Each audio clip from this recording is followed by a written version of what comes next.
Hey, my friends. I decided to do a video today, which is Wednesday, the 21st, because I just got off the air with our buddy Dean Obadala. He does a segment every other Wednesday on his Sirius XM show called Bullbusters. And so I just did that talking about the truth. And if you're a regular viewer of the Tyra show, which I hope that you are, on Tuesdays and Thursdays at 2 p.m. / 11 a.m., or you see me every Monday with our friend Hal, you know that the truth is what is the most important thing to me when it comes to, well, everything. But there's just such a severe lack of truth in the mainstream media, and they go for the clicks because they were addicted to the rage cycle created by Donald Trump, and they still, don't report on Biden or Trump accurately. To this day, the story is still the people criticizing the men rather than the men themselves, and I find that just so bizarre. And that anyone is also afraid to challenge Donald Trump, except for a few standouts. Like today, Peter Alexander asked about the $400 million plane bribe, and Trump was like, "No, no, no, no." He's just like attacked Peter Alexander. He's like, "You're terrible. You're not. You're bad at your job." Blah, blah." So Trump always attacks the people who tell the truth about him, which is something I learned back in August of 2015 when he blocked me on Twitter and never unblocked me. And it's something that I always try to point out repeatedly to people because, like, how can you be afraid of somebody who's afraid of some lady on Twitter? Seriously, seriously. And so, but one of the things that I talked about on Dean's show in the segment of Bullbusters, when we cut through the bullshit and we tell the truth about things, is we talked about Jake Tapper. Jake, come on. Like, what a disappointment, right? It's always disappointing when you find out someone who you thought like cared about the truth doesn't. They don't care about the truth. They care about clicks, and they care about money, and they care about selling their book. And he wrote a whole book about bullshit about Joe Biden because apparently it's become profitable and exciting for people to profit off of Joe Biden. Like, just pile on him, like when bullies gang up on a nerd. Joe Biden is not your scapegoat, by the way, assholes. He's not. And Joe Biden, I'll just continue to hammer this point home. Joe Biden, our longest serving public servant, um, vice president for 8 years, very successfully under Barack Obama, and really, his 8 years as vice president really grew our rep on the world stage, like strengthened our relationships with our allies because he's such an affable, good person. Is Joe Biden? This is a guy who likes to talk to people on the train. That's Joe. Uncle Joe is what I used to call him before he became the president. And then you have to remember he inherited Donald Trump's pandemic depression and then changed it all and turned that all around and grew our economy to historic levels to the point where we lifted up all other global economies with ours. And the problem is the media never told you about that because Donald Trump was out there, defying being a convicted felon still running for president, which he never should have been allowed to do, I would say. So anyway, here's the thing is that everybody thought it was fine to start piling on Joe Biden because he dared to get older in public. How dare he? And honestly, the only reason he even ran in 2020 is because he was terrified of the possibility of Trump getting a second term and what that would do. Because he was ready to devote his life to his cancer moonshot project and eradicating cancer, ironically, now with his diagnosis. But of course, because he lost his son, Beau, to brain cancer, and also, Joe Biden has lived through more unimaginable personal tragedy than anybody else you've ever heard of because he lost his daughter and his first wife in a horrific car accident. And so we've already seen Joe Biden continue to be positive, yet admitting to being a fallible human being who makes mistakes and tries to learn from them. And at the same time, the media is like, oh, but old. And oh, there's a cover up. There's not a cover up. If Joe Biden was ill, like truly ill, we would have seen it for ourselves. If he was undergoing any treatment for any kind of cancer, we would have seen that radiation and chemotherapy takes a physical toll on someone, not just a mental toll. So his hair would have fallen out. His hair did not fall out. His skin would have gotten like that leathery sort of thing that happens to, unfortunately, to people with chemo.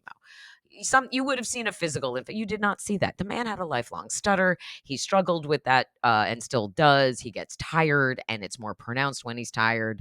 And, oh, did Joe Biden need a nap in the afternoon? Well, so would you if you were keeping the kind of schedule that Joe Biden kept. So the ageist bullshit really always pissed me off. And then Jake Tapper writes a whole book about it and it's crap. And Naomi Biden has said she's read it and it's crap. And in the middle of him pushing his bullshit Biden book, we find out that Joe Biden has stage 4 prostate cancer. metastasized to the bone. It is quote unquote treatable, which means that they can give him palliative care, basically. And it's a heartbreaking, tragic, unfortunate thing. And I cried, and I will probably always get a lump in my throat when I talk about Joe Biden because I've loved him my whole life. So, but here's the thing is that if there's any good coming out of this prostate cancer diagnosis, it's that it killed this stupid fucking book that Jake Tapper wrote about Joe Biden. Thank you, prostate cancer, because you did that. You killed that book. That book is a bomb now. Now, it looks like a bestseller because of the pre-orders, because everyone's like, I want to pile on Joe Biden. But now it's so bad that Amazon has turned off the comments under Jake Tapper's book, and they only do that if there's a piling on of the author. And this is called the Schadenfreude that I love the most. Like, sip it, savor it, and enjoy it, because like when a Bob Woodward holds on to information that could save millions of lives, but he would rather wait for his book deal. Like, Jake Tapper deserves all of the dragging on this, all of it, and they're trying to make it happen. Like, there he is on CNN. They're devoting a whole lot of airtime on it to CNN, and like CNN, he's not one of us. He's a conservative, and he always has been, is what we've learned. CNN employing Scott Jennings is enough already. Like, I don't want to know from you, CNN. Like, but I would defy CNN to have me on and put me across the table from Scott Jennings, because I wouldn't let him steamroll over me. That's a whole other thing. But here's my point. Here's where we have to capitalize on this Jake Tapper thing. This is more proof that these celebrity, and I have to hold a pen. I'm very forceful and I'm making points. But anyway, like these books that they put out, and they churn them out. It's terrible. And it's time for Tapper to tap out. You want to keep watching Jake Tapper, I can't stop you. But here's what I would say. If you've made it 7 minutes into this rant of mine, now that Jake Tapper's book is a great big old bomb, which it is, because whoever's already bought it is probably going to be like, I'd like to return this now.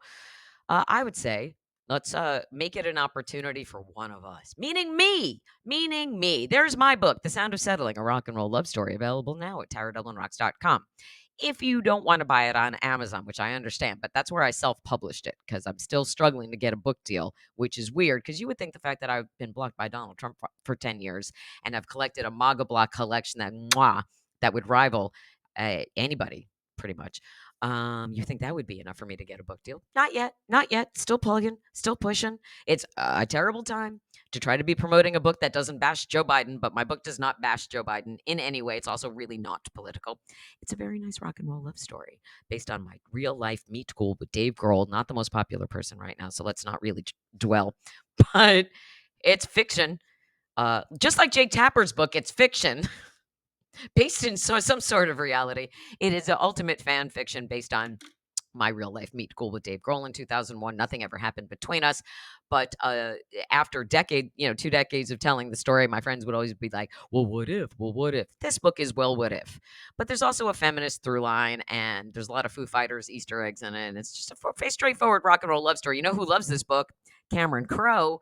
Cameron Crowe loves this book, as does Ellen Barkin. And there are lots of other celebrities who have this book. And you would say, why? Why haven't they helped you? Because it's not their responsibility to help me. It's my responsibility to help me. But also, I'm going to ask you to help me. Instead of buying Jake Tapper's book, buy my book, The Sound of Settling, at Amazon.com. It's TaraDublinRocks.com, which will go right to Amazon. And it's available in this paperback version. It's available on Kindle, and it's also available as an AI-generated Audible, which I'm not excited about because I want it to be in my voice, but I can't afford to record it. It would take me forever to do it by myself like this, and I would want to go into a proper recording studio with a producer and do it like that, and I don't have the money for that. So, but a book deal, and then selling it as an option, because it should be a streaming series, say all of my real reviews. I also have a sequel ready to go, but I'm holding on to it until we get the proper book deal. So I'm going to wrap this up because I feel like 10 minutes is more than generous for you to share time with me. So please, you can get it at TaraDublinRocks.com. You can also get it at Powells.com if you don't want to give Amazon your money, which I totally and completely understand. And as I sign off, I'll once again invite you to join me on Thursday, tomorrow, on The Tara Show at 2 p.m/11 a.m. right here on the Political Voices Network. And remember, Jake Tapper is a hack, and you have my permission to tell him so. And again, if you can't afford to buy the book, which I totally understand, it costs you nothing to just share the link on your socials and say, hey, this is at the top of my to be read list once I can get a copy. And I'll also say this in wrapping up. If you buy a copy of The Sound of Settling and let me know, I will send you a signed book plate. Also, if you just want a signed book itself, you can Venmo me $25 with your address, and I will send you a physically signed copy of the book. And that would be Venmo slash at Tara Dublin. And then there's TaraDublinRocks.com. And also, please sign up for my Substack, which is taradublin.substack.com. And I will see you tomorrow on The Tara Show.